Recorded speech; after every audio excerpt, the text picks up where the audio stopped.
Ang programang ito ay rated SPG. Striktong patnubay at gabay ng magulang ang kailangan. Maaaring may masiselang tema, lengguwahe, karahasan, sexual, horror o droga na hindi angkop sa mga bata. Nang tanungin nga ni Ramon itong si David kung saan nito nakuha ang sugat nito sa hita, ay agad namang makakaisip ito ng palusot. Sasabihin nga nito kay Ramon na dahil sa pambubugbog daw nito dito na kinahulog nito sa hagdan, kaya daw nagkaroon siya ng pilay na mas ininda daw nito nung pinilit siya nitong isama sa ospital. Pero parang tila hindi pa din kumbinsido doon si Ramon at iniwan na lang nito si David sa opisina nito. Samantala, dahil nga si Lucio na ang bagong hari ng Red Phoenix, ay mamimili nga ito ng magiging kanang kamay daw nito. Magtatalo-talo naman ang mga tauhan nitong si Lucio at sasabihin ni Edwin sa mga kasama nito na sino pa daw bang pwedeng gawing kanang kamay nito, siya lang naman daw ang malakas dumiskarte sa kanila.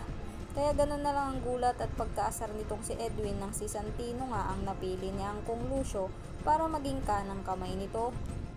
Sa kabilang banda, dahil nga sa naging plano ni General Pacheco ay nagkalabo-labo na nga itong sila Tanggol at ang grupo ni Primo.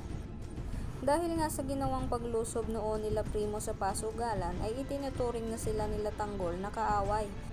Kaya naman kahit sabihin pa ni Berting na si Pacheco ang may pakana ng lahat, ay hindi iyon paniniwalaan ni Tanggol at sasabihin pa nito na dahil nga dinamay nitong si Primo sila Divina ay magkakamatayan na daw sila. Kaya naman agad sinugod ni Tanggol itong si Primo at habang nagpapambuno ang dalawa ay darating itong si General Pacheco kasama ang mga kapulisan nito. Dahilan para matigil sa pag-aaway sila Tanggol at Primo at nakipagsabayan ng mga ito sa mga tauhan ni Agustus.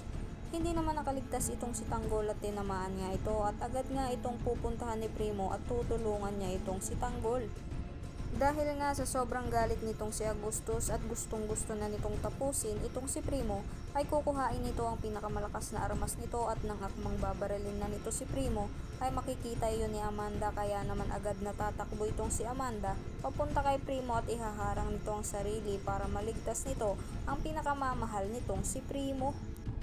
Kaya naman kung sa tingin mo na magkakasundo nga itong si Primo at Tanggol para tapusin itong si Agustus, ay huwag mo namang kalimutang i-like ang video na ito and don't forget to subscribe. Thanks for watching. Bye-bye!